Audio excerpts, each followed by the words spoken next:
Hello friends, welcome to our YouTube channel study with Satendra Singh. Friends, आज की class में हम बात करने वाले हैं कक्षा 10 की विज्ञान में। हम बात करेंगे विद्युत धारा के एक महत्वपूर्ण टेस्ट में, जिसमें हमने शामिल किए हुए 30 महत्वपूर्ण बहुविकल्पी प्रश्नों को, जो कि आप लोगों के आने वाले एग्जाम के लिए काफ़ी इंपॉर्टेंट रहेंगे। जो आपको पता होगा कि बोर्ड एग्जाम यहाँ पे स्टार्ट होने वाले हैं, तो उसके लिए आपके विद्युत धारा के ये 30 प्रश्न आपके एग्जाम में कहीं ना कहीं तो आपके मिलते नजर आएंगे। और इसके साथ ही साथ यह वीडियो आप लोगों के लिए सभी प्रतियोगी परीक्षाओं के लिए भी काफ़ी इंपॉर्टेंट रहेगा। तो चलिए बिना देरी के इस वीडियो को स्टार्ट करते हैं और विद्युत धारा के लेखन के 30 महत्वपूर्ण बहुविकल्पी प्रश्नों को डिस्कस करते हैं। फ्रेंड्स, आज का पहला प्रश्न हमारा यहाँ पर है कि आवेश का एसआई मात्रक होता है। तो ऑप्शन आपके यहाँ पे दिए हैं। पहला है वोल्ट, दूसरा आपका ओम दिया हुआ है, तीसरा आपका जूल दिया है, चौथा आपका कुलाम दिया है। तो जो आवेश का मात्रक होता है वो आपका कुलाम होता है यहाँ। तो ऑप्शन नंबर डी यहाँ पर सही हो जाएगा। तो याद रखना है, आवेश का मात्रक क्या होता है? कुलाम होता है। नेक्स्ट क्वेश्चन की बात करते हैं। तो यहाँ पे है विद्युत धारा का मात्रक होता है। तो यहाँ पे ऑप्शन आपका पहला दिया हुआ है वाट दिया हुआ है, दूसरा आपका वोल्ट दिया हुआ है, तीसरा आपका ओम दिया हुआ है और चौथा आपका एम्पियर दिया हुआ है। तो विद्युत धारा का जो मात्रक होता है वो आपका एम्पियर होता है। ऑप्शन नंबर डी आपका यहाँ पे सही हो जाएगा। तीसरा प्रश्न यहाँ पर है कि विद्युत प्रतिरोध का मात्रक होता है। तो आपको बता दें, जो विद्युत प्रतिरोध होता है उसे हम लोग आर से लिखते हैं और आर बराबर जो आपका सूत्र होता है वो वी अपान आई होता है। इसको भी आपको याद रखना है। फिर इसके बाद बात करेंगे कि मात्रक किसका पूछा गया है। तो पहला ऑप्शन आपका एम्पियर दिया है, दूसरा आपका वोल्ट दिया है, तीसरा आपका ओम दिया है और चौथा आपका वाट दिया है। तो जो विद्युत प्रतिरोध का मात्रक होता है वो ओम होता है और ओम का निशान आपका ये होता है। ठीक है, तो याद रखना है, ओम का निशान ये होता है और विद्युत प्रतिरोध का मात्रक क्या है? ओम है। और फॉर्मूला क्या है? आर बराबर वी अपान आई। यहाँ पर वी आपका विभवांतर है और आई आपकी यहाँ पे धारा है। तो इसको भी आपको याद रखना है। क्वेश्चन नंबर 4 की बात करें तो यहाँ पे विभवांतर का मात्रक पूछा गया है। तो विभवांतर के मात्रक में ऑप्शन नंबर ए है वाट है, दूसरा आपका एम्पियर है, तीसरा आपका वोल्ट है और चौथा आपका ओम है। तो विभवांतर को हमने आपको बताया था, विभवांतर को वी से लिखते हैं। तो इसका जो मात्रक हो जाएगा वो आपका वोल्ट हो जाएगा। तो ऑप्शन नंबर यहाँ पे सी करेक्ट हो जाएगा। क्वेश्चन नंबर 5 में दिया गया कि 1 ओम, 2 ओम और 3 ओम के 3 प्रतिरोधों को श्रेणी क्रम में जोड़ने पर समतुल्य प्रतिरोध क्या आएगा। तो ये आपका न्यूमेरिकल क्वेश्चन है। तो श्रेणी क्रम में जब भी आपका जोड़ा जाएगा तो उसका जो प्रतिरोध का फॉर्मूला होगा वो आर बराबर होता है R1 प्लस R2 और प्लस R3। यह आपका यहाँ पे श्रेणी क्रम में प्रतिरोध निकालने का फॉर्मूला होता है। यहाँ पे R बराबर लिखा हुआ है। ठीक है, तो यहाँ पे देखिए 3 प्रतिरोध दिए। पहला आपका 1 दिया है तो R1 का मान आप 1 रख लीजिए, दूसरा आपका R2 2 दिया तो आप 2 रख लीजिए और तीसरा आपका यहाँ पे R3 जो दिया हुआ है वो आपका 3 दिया हुआ है। तो इन तीनों को आप जोड़ेंगे तो आपका यहाँ पे 6 ओम आ जाएगा। तो यहाँ पे ऑप्शन नंबर डी सही हो जाएगा। तो ध्यान रखना है, कभी भी आपके श्रेणी क्रम में प्रतिरोध दिए हों तो उन सभी को आपको ऐड कर देना है, वही आपका आंसर हो जाएगा। तो ठीक है, तो पांचवें का आंसर क्या हो जाएगा? डी हो जाएगा। क्वेश्चन नंबर 6 की बात करते हैं। तो यहाँ पे क्या है? विभवांतर का एसआई मात्रक है। तो यहाँ पे ये क्वेश्चन रिपीट हो गया है, तो इसको आपको याद रखना है। ऑप्शन नंबर डी आपको हमने बताया था, विभवांतर का एसआई मात्रक क्या होता है? वोल्ट होता है। नेक्स्ट क्वेश्चन अब है 7 नंबर की बात करें। तो यहाँ पे पूछा कि विभव का मात्रक क्या होता है। तो फ्रेंड्स याद रखना है, जो विभव का मात्रक है वो विभवांतर के मात्रक के समान ही होता है। तो यहाँ पे ऑप्शन नंबर बी सही होगा। तो जो विभव का मात्रक होता है वही विभवांतर का होता है, ये आपको याद रखना है। क्वेश्चन नंबर 8 में दिया कि 100 वाट, यहाँ पे डब्ल्यू का मतलब है कि वाट दिया गया। वाट यानी शक्ति होती है, जिसे हम पी से नोट करते हैं। तो यहाँ पे जो 100 वाट है वो हमारा पी की वैल्यू दी गई। फिर लिखा है 220 वी लिखा है, इसका मतलब है 220 वोल्ट। तो ये आपकी वी की वैल्यू दी गई है। बल्ब के तंत्र का प्रतिरोध पूछा गया। तो प्रतिरोध निकालने के लिए जो आपका सूत्र होता है वो आर बराबर आपका होता है वी स्क्वायर अपान पी होता है। तो यहाँ पे अगर आप v की वैल्यू यहाँ पे 220 रखेंगे, इसका स्क्वायर करेंगे और p की वैल्यू आप 100 रखेंगे तो आपका यहाँ पे कैलकुलेट करके आपका 484 आ जाएगा। तो आप इसको करके देख सकते हैं, आपका कितना आएगा? 484 आएगा। और फार्मूला आपको ये लगाना है प्रतिरोध निकालने का। यहाँ पे r आपका क्या है? प्रतिरोध है। तो प्रतिरोध निकालने के लिए आपको V square upon P use करना है। v की वैल्यू 220 रख लेना है और p की वैल्यू 100 रख लेना है, जिससे आपका आंसर 484 आ जाएगा। ठीक है, तो क्वेश्चन नंबर 8 का आपका यहाँ पे आंसर 484 हो जाएगा।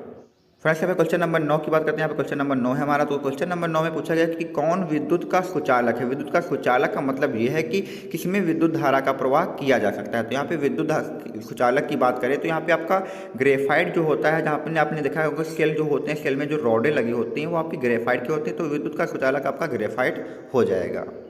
क्वेश्चन नंबर 10 की बात करते हैं। यहाँ पे लिखा है विद्युत शक्ति का मात्रक क्या है। तो आपको बता दें, जो विद्युत शक्ति का मात्रक आपका होगा वो वाट हो जाएगा। ऑप्शन नंबर डी सही हो जाएगा। इसके अलावा आपको बता दें, विद्युत शक्ति को पी से लिखते हैं और इसका फॉर्मूला होता है पी बराबर वी इंटू आई होता है, जहाँ पर पी आपकी शक्ति है, वी आपका विभवांतर है और आई आपकी धारा है। तो याद रखना है, पी बराबर वी आई भी आपको याद रखना है। मात्रक क्या हो जाएगा? वाट हो जाएगा। ठीक है, तो चलिए क्वेश्चन नंबर 11 देखते हैं।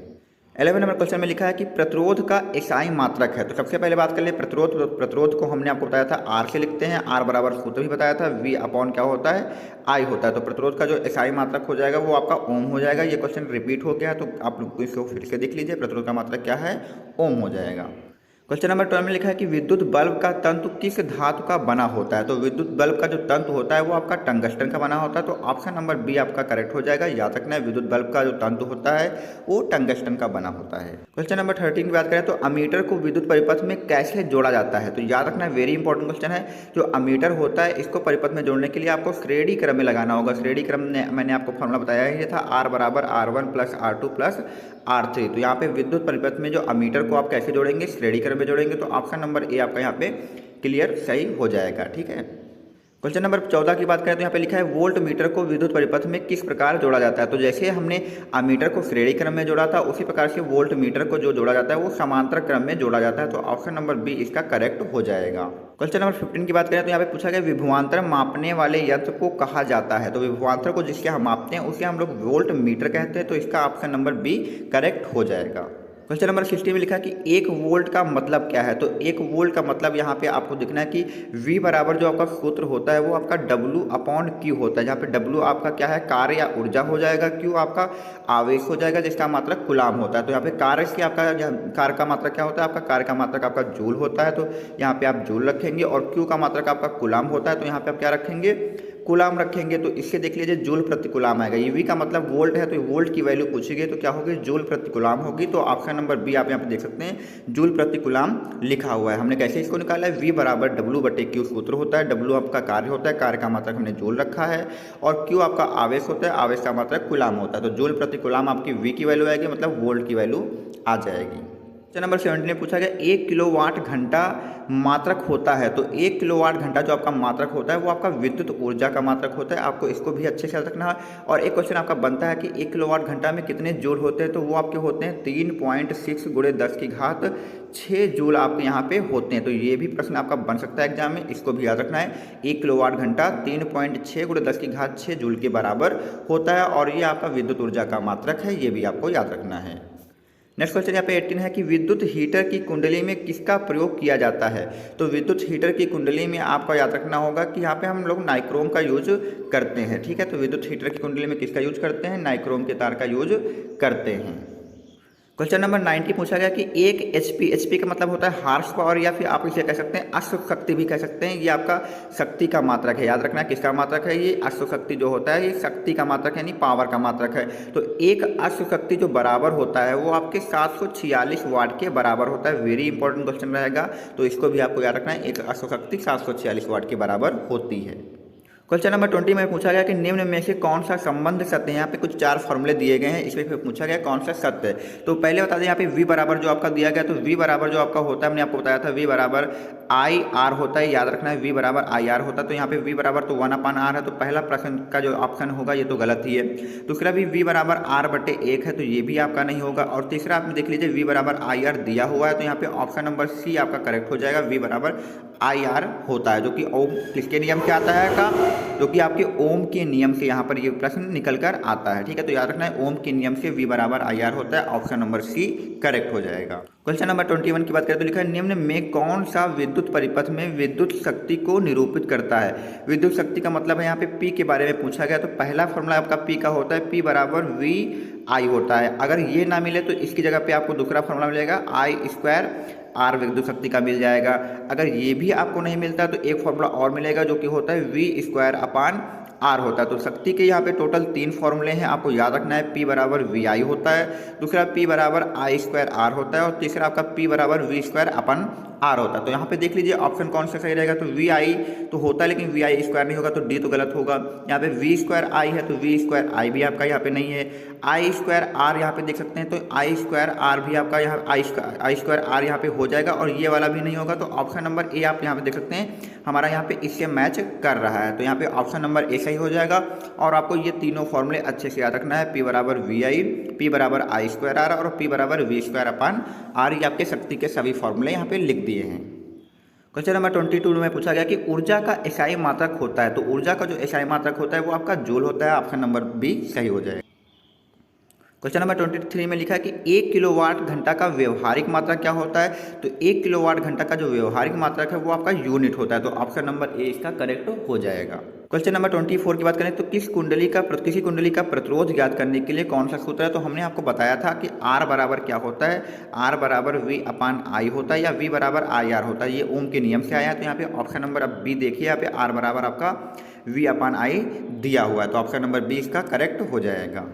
क्वेश्चन नंबर 25 की बात करें तो बिजली के जो फ्यूज होते हैं वो किस तार के बने होते हैं। तो बिजली के जो फ्यूज होते हैं वो आपके तांबे और टिन के बने होते हैं। तो यहाँ पे ऑप्शन नंबर सी इसका करेक्ट हो जाएगा। बिजली और के फ्यूज जो होंगे तांबे और टिन के दोनों के बने होते हैं। क्वेश्चन नंबर 26 में बोला गया किसी चालक का जो प्रतिरोध होता है वो किस पर निर्भर करता है। तो यहाँ पे निर्भर के लिए आपको एक सूत्र याद रखना है, R बराबर होता है ρL/A। ये आपका फॉर्मूला होता है। इसी से आपको पता चलेगा कि किस पर निर्भर करता है। तो यहाँ पे देखिए जो प्रतिरोध है वो चालक की लंबाई यानी L का मतलब यहाँ पे लंबाई पर निर्भर करता है। तो यहाँ पे पहला ऑप्शन बिल्कुल सही है। दूसरा बोला गया चालक के अनुप्रस्थ काट के क्षेत्रफल पर। तो यहाँ पे देखिए इस फॉर्मूले में क्षेत्रफल A भी आता है, तो ये भी सही है।